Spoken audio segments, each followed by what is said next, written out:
Bismillahirrahmanirrahim. Innallaha ma'allazina taqaw wallazina hum muhsinun.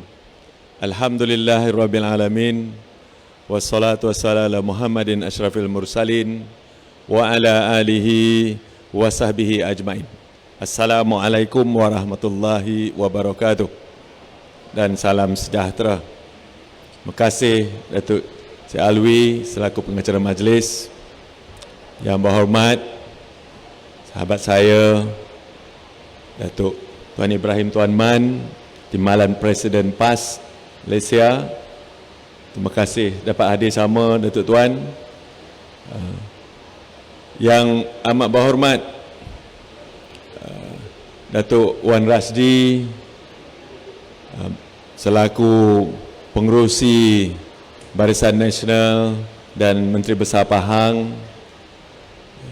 Yang berhormat Datuk Seri Muhammad Najib Tun Abdul Razak, Perdana Menteri yang ke-6, Ahli Parlimen Pekan yang juga pengerusi Barisan Nasional Pekan dan kepimpinannya. Yang berhormat Tan Sri Anwar Musa, Setiausaha Agung Barisan Nasional. Yang berhormat Datuk Ahmad Maslan, Datuk Seri Ahmad Maslan, Setiausaha Agung UMNO. Yang berbahagia Datuk Dr. Ashraf Wajdi, Ketua Pergerakan Pemuda. Yang berbahagia Saudara Hairil Nizam, Ketua Pergerakan Pemuda PAS. Seterusnya kepimpinan PAS Pusat dan Kawasan serta kepimpinan UMNO Pusat dan Kawasan, Datuk-datuk, tuan-tuan dan puan-puan yang saya hormati sekalian. Syukur Alhamdulillah pada malam ni kita dapat sama-sama dalam satu majlis ceramah Muafakat Nasional yang diadakan semula selepas lebih kurang 4 bulan lebih ataupun 5 bulan kita terhenti program Muafakat Nasional kita. Malam ni kiranya pertamalah ya, selepas kita terpaksa berkurung di rumah untuk kita bersama-sama untuk kita mencegah penularan penyakit COVID-19, wabak yang melanda bukan sahaja negara kita tetapi seluruh dunia. Alhamdulillah negara kita merupakan negara yang terbaik yang telah dapat mencegah penularan wabak penyakit coronavirus ini, dan kebelakangan ini kita dapati penularan itu telah dapat dikurangkan begitu ketara sekali. Walau bagaimanapun kita mesti akur dan kita mesti patuh kepada peraturan-peraturan yang dikeluarkan oleh Kementerian Kesihatan untuk kita menjaga kesihatan kita sendiri supaya kita dapat menjauhkan diri daripada dijangkiti oleh wabak penyakit coronavirus ini.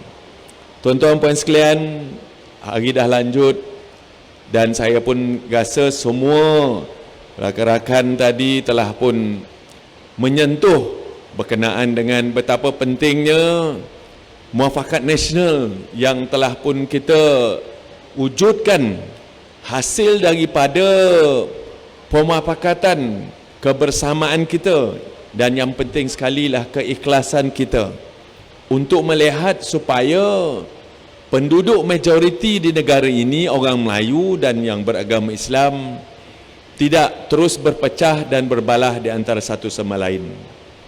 Kerana kita telah lihat akibatnya apabila kita berpecah dan berbalah, maka menang sorak kampung Tegadai.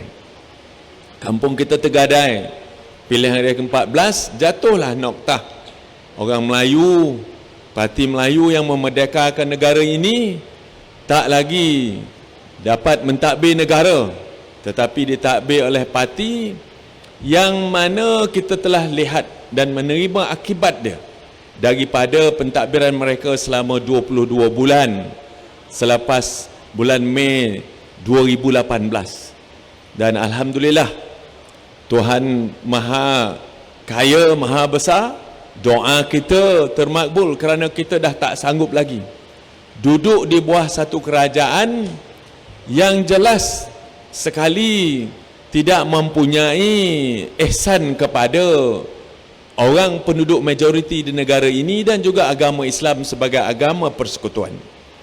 Dan pada awal tahun ini, maka Kerajaan Pakatan Harapan telah dengan sendiri gagal dan tumbang.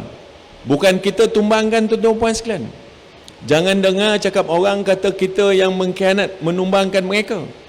Mereka sendiri yang tumbang akibat daripada Perdana Menteri Kerajaan Pakatan Harapan, dia telah pun meletakkan jawatan.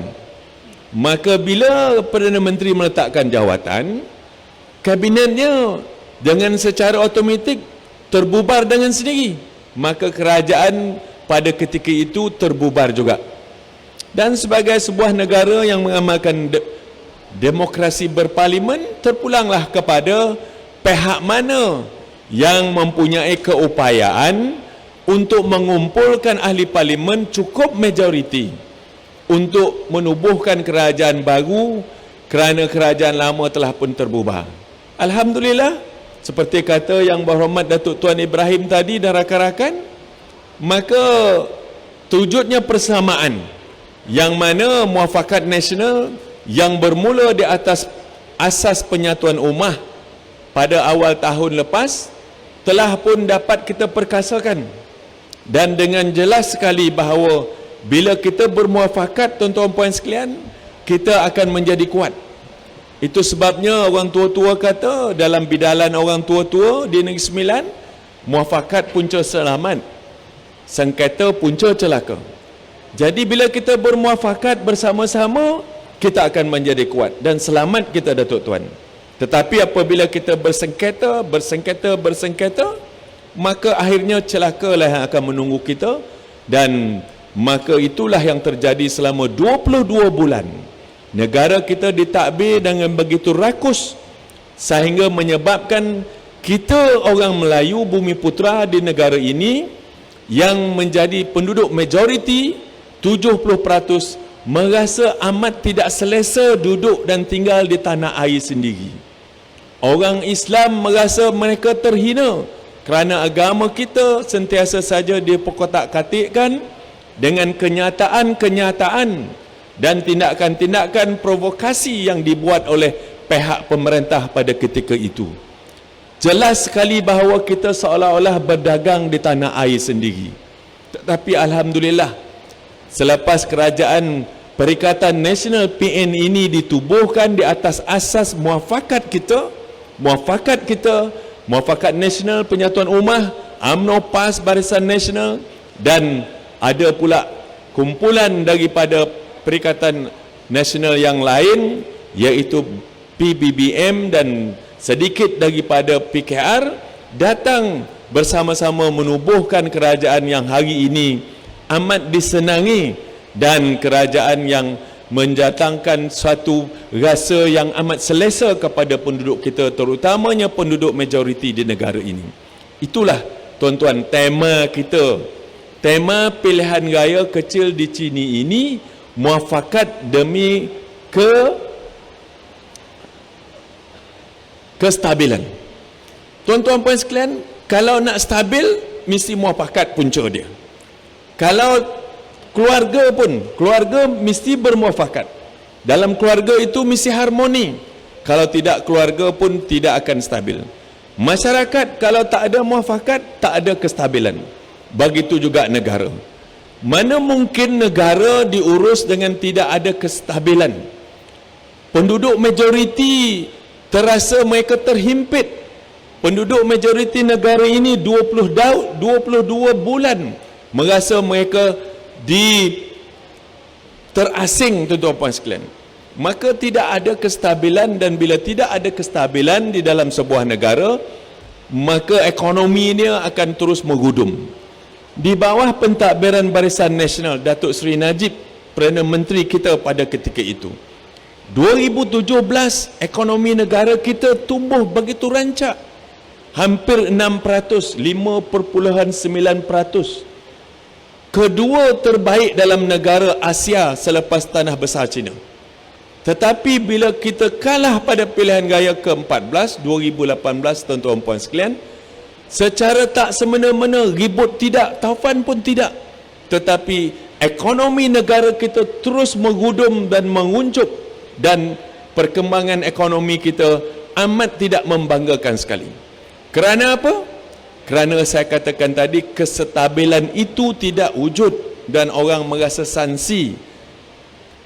Para pengusaha-pengusaha, tuan-tuan sekalian, tidak mempunyai keyakinan, dan kerajaan Pakatan Harapan pada ketika itu bolehlah saya katakan menghadapi krisis keyakinan. Kerana apa? Kerana tak sudah-sudah, apa kata rakan-rakan saya tadi, daripada sebelum pilihan raya ke-14 mereka berbincang siapa yang akan menjadi Perdana Menteri, sehinggalah sampai kalah, dan sehingga sekarang masih tidak dapat menentukan siapa yang nak mereka jadikan Perdana Menteri. Siapa, tuan-tuan puan sekalian, nak melabur?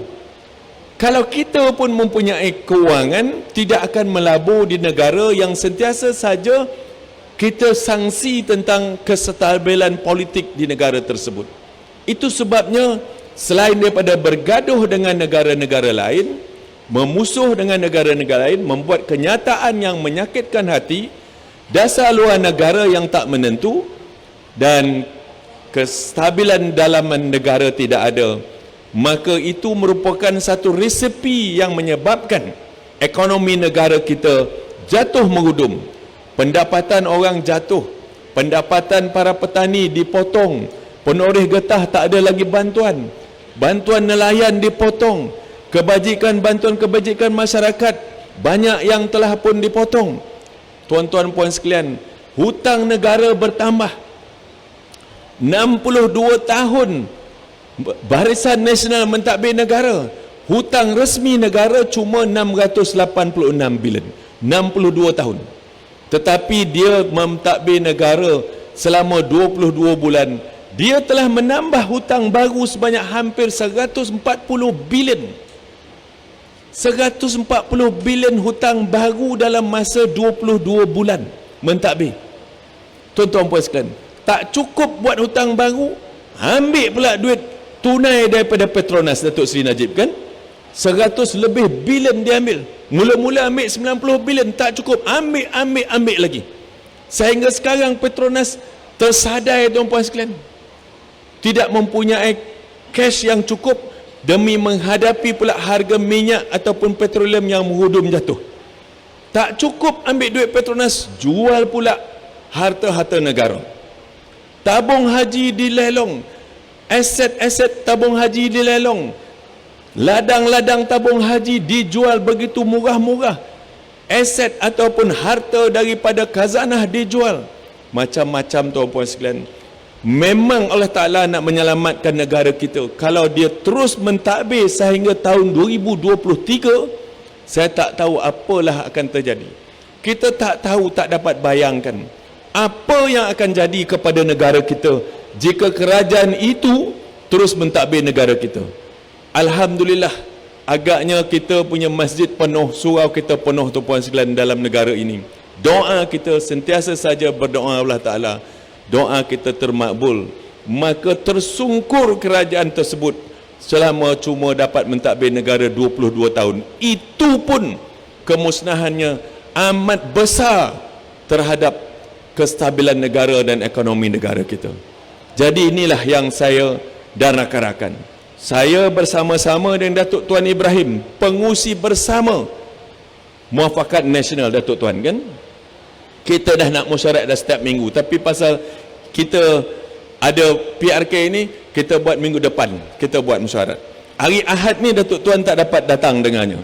Kita memanggil semua ketua-ketua, pengurusi-pengurusi perhubungan UMNO dan juga PAS, pemimpin negeri dan setiausaha badan perhubungan, untuk kita, Tan Sri Anwar, setiausaha Muafakat Nasional dengan Datuk Taqiyuddin, untuk kita, Tan Sri, kan, untuk kita memberi hala tuju dan arah tuju kepada setiap negeri supaya menggerakkan segera kita punya muafakat nasional di negeri dan juga di parlimen. Kerana apa? Kerana, tuan-tuan puan sekalian, perlu bersedia kita. Kerana pilihan raya boleh jadi bila-bila. Kerana mangkuk-mangkuk ni sentiasa saja nak menyerang hendap, tuan-tuan puan sekalian. Kalau diserangnya hendap, masa parlimen bersidang, kalau tak dapat kita undi, dia lebih undi, kita jatuh tersungkur pula, dan perlulah kita bersedia. Itu sebabnya kita panggil segera supaya setiap negeri dan negeri mengarahkan setiap parlimen, jentera mufakat nasional mesti digerakkan dan mesti buat kerja supaya apa yang perlu persiapan dan kesiapsiagaan kita untuk menghadapi pilihan raya yang kita boleh jangka bila-bila masa. Kalau boleh janganlah, ya, sebab banyak lagi kita nak buat. Pun perlu juga kita fikirkan bila nak pilihan raya, tetapi kita tak tahu kerana keadaan di luar sana tidak sangat menentu, tuan-puan sekalian. Jadi insya-Allah kita akan bersiap sedia. Tuan-tuan dan puan sekalian, mari kita sama-sama. Bersama kita dah jelas dah. Bak kata Datuk Tuan Ibrahim tadi, mula-mula dulu kita masih segan-segan silu. Tetapi bermula daripada pilihan raya kecil Parlimen Cameron Highland, kita telah pun dapat menyatukan arah tuju kita dan kita tidak memandang ke belakang lagi. Tak payahlah fikir pasal cakap-cakap kemudian ataupun cakap-cakap dulu. Tak payahlah kita pandang. Kita pandang ke depan lah, tuan-puan sekalian. Jangan kita asyik pandang belakang. Kita buat macam kereta. Cermin pandang ke depan besar, cermin pandang ke belakang kecil saja.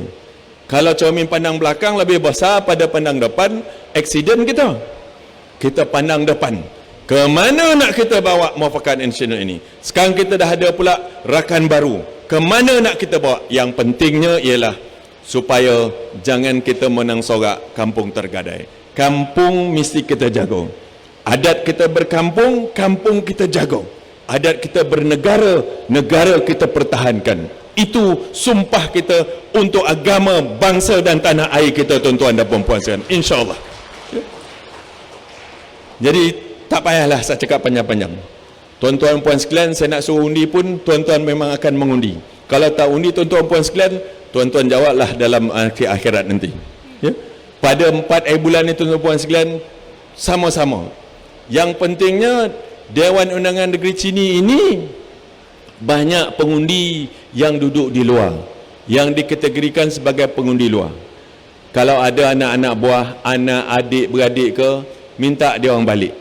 Kerana kita nak pastikan bahawa keputusan undi kita pada pilihan raya kecil Chini ini sebagai suatu, orang kata, angka yang boleh kita jadikan sebagai petunjuk asas untuk kita bersedia menghadapi pilihan raya umum ke-15 yang kita tak tahu bila. Jadi kita perlukan ini. Ini sebagai referendum orang di Chini menyambut pula rakan-rakan di Kimanis, rakan-rakan di Cameron Highland, rakan-rakan di Semenyih, rakan-rakan di Gantau, rakan-rakan juga di Tanjung Piai dan Kimanis. Sekarang tuan-tuan sambutlah, kerana saya yakin insya-Allah pilihan raya kecil di Chini ini besar kemungkinannya pilihan raya terakhir sebelum kita menghadapi pilihan raya umum yang ke-15 yang kita jangka bila-bila masa boleh ada. Jadi ini sebagai suatu angka yang boleh dijadikan sebagai petunjuk aras kepada kita. Tuan-tuan bekerja kepada seluruh tenaga kerja, Yang Amat Berhormat Menteri Besar selaku pengarah pilihan raya, Yang Berhormat Datuk Seri Najib Tuan Rumah selaku pengarah operasi, dan tuan-tuan sama-sama membantu. Terima kasih banyak-banyak. Ustaz Fadil Nol punya, rakan-rakan, Datuk Tuan, saya lihat komitmen daripada rakan-rakan dari PAS memang amat membanggakan. Terima kasih banyak-banyak Datuk Tuan Ibrahim, ya. Terima kasih banyak-banyak. Dan terima kasihlah ada yang datang ke Gantau. Saya tak dapat ucap terima kasih dulu. Saya menang di Gantau kerana tuan-tuan membantu saya juga. Dan pengakhir cerita, tuan-tuan puan sekalian, marilah kita sama terus berdoa, ya. Kita bekerja kuat tetapi jangan lupa berdoa, ya. Kerana kita kerja kuat, kita pengakhirkan dengan doanya nanti supaya kita sama-sama mengecapi kemenangan yang selesa untuk calon kita saudara Syarim yang akan kita buang undi pada 4 bulan nanti. Terima kasih Datuk Tuan Ibrahim, ya, bersama-sama kepimpinan semua. Terima kasih Datuk MB, Datuk Najib sebagai tuan rumah, terutamanya tuan-tuan dan puan sekalian. Kalau ada terkasar bahasa, minta maaf, dan tuan puan sekalian. kita pastikan supaya yang penting ialah muafakat kita akan terus kokoh, muafakat yang diasaskan di atas keikhlasan kita untuk melihat anak bangsa di masa depan nanti akan terjamin masa depannya, akan terus kita bagikan satu hamparan yang baik untuk mereka hidup di tanah air mereka sendiri dan bangga di atas apa yang kita lakukan pada hari ini. Sekian saya sudahi dengan wabillahi taufik. Assalamualaikum warahmatullahi wabarakatuh. Terima kasih.